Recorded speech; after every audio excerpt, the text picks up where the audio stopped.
What types of relationships were banned under the law of Moses? This is the question that we seek to answer today as we continue our verse-by-verse study of the book of Leviticus on Walking Through the Bible.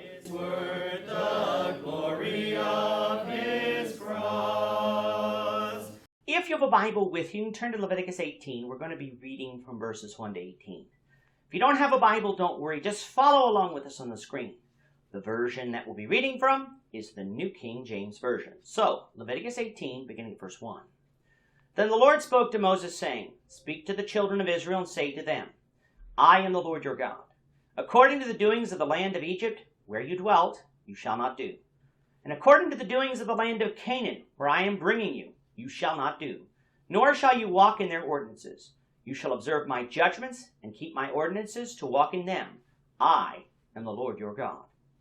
You shall therefore keep my statutes and my judgments, which if a man does, he shall live by them. I am the Lord. None of you shall approach anyone who is near of kin to him to uncover his nakedness. I am the Lord. The nakedness of your father and the nakedness of your mother you shall not uncover. She is your mother. You shall not uncover her nakedness. The nakedness of your father's wife you shall not uncover. It is your father's nakedness. The nakedness of your sister, the daughter of your father, or the daughter of your mother, whether born at home or elsewhere, their nakedness you shall not uncover. The nakedness of your son's daughter, or your daughter's daughter, their nakedness you shall not uncover, for theirs is your own nakedness.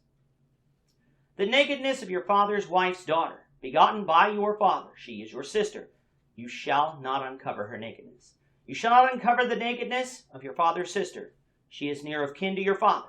You shall not uncover the nakedness of your mother's sister, for she is near of kin to your mother. You shall not uncover the nakedness of your father's brother. You shall not approach his wife, she is your aunt. You shall not uncover the nakedness of your daughter-in-law, she is your son's wife. You shall not uncover her nakedness. You shall not uncover the nakedness of your brother's wife, it is your brother's nakedness.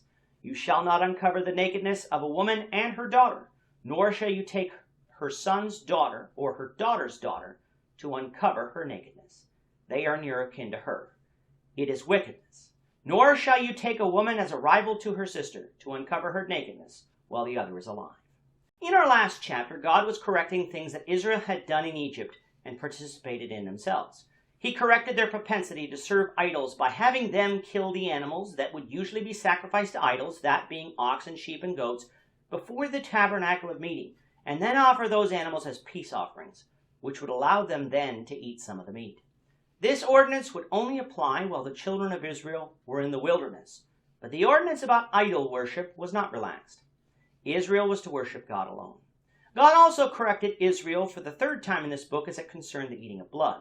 Because life was in the blood, and because the blood was used to atone for Israel's sin, blood was not to be eaten of, and they weren't even to allow strangers in the land to eat blood. Those that disobeyed these commands would be cut off from among the people. Coming now to chapter 18, we're going to find that today's reading deals with morality concerning sexual relations as well as who may marry, and will lay down some principles going forward that were not only not obeyed by the people of Egypt or Canaan, but they weren't even obeyed by the patriarchs that we read of in Genesis, like Abraham and Jacob. Does that mean that Abraham and Jacob broke God's law? Not at all, for we don't read of God making laws like this before.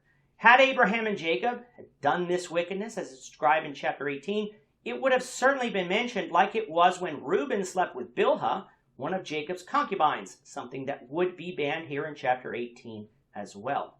Instead, we need to remember that people are judged based on the law that they were under when they lived. Today, we're not judged by the law of Moses or the law of the patriarchs. We're judged by the law of Christ. Many of the relations that we read of here are still not to be practiced under Christ, for they are still an abomination. But going even further, most are still banned under civil law, meaning that even if Christ didn't condemn them, since our civil law does, we would need to abide by the laws of our land. What sexual relations and marriage relations were banned under the law of Moses? Well, one couldn't marry or have sex with their mother or father, their stepmother or stepfather, their brother or sister, their stepbrother or stepsister, their grandmother or grandfather, their aunt or uncle, their father-in-law or mother-in-law, or their brother-in-law or sister-in-law.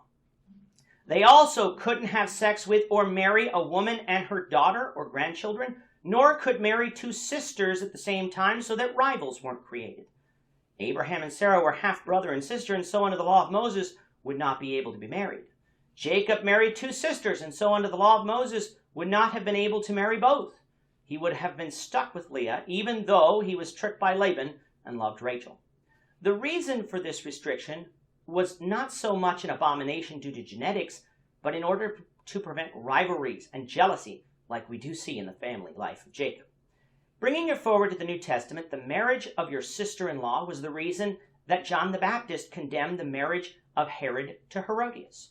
Recall that Matthew 14:3 and 4 said, "For Herod had laid hold of John and bound him and put him in prison for the sake of Herodias, his brother Philip's wife, because John had said to him, 'It is not lawful for you to have her.'" What law had Herod broken? It's assumed he broke God's law on divorce, which if Herod lived under the law of Christ would be true, but Herod lived under the law of Moses at the time. So in actuality, he broke Leviticus 18:16, which barred him from marrying his brother's wife, divorced or not. God here in Leviticus described these types of relationships as wicked.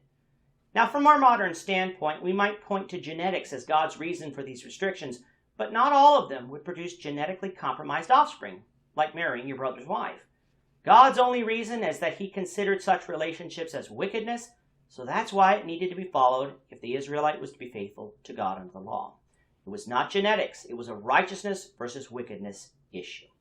With that, our time is up for today. The Lord willing, we hope you'll join us for tomorrow's discussion of Leviticus 18, verses 19 to 30, as we continue our walk through the Bible, one verse at a time. Thank you for watching today's episode. We hope that you found it edifying and ask that you not only subscribe to our channel and podcast, but that you like and share this episode among your friends so that the saving gospel of Jesus Christ can go out to the whole world.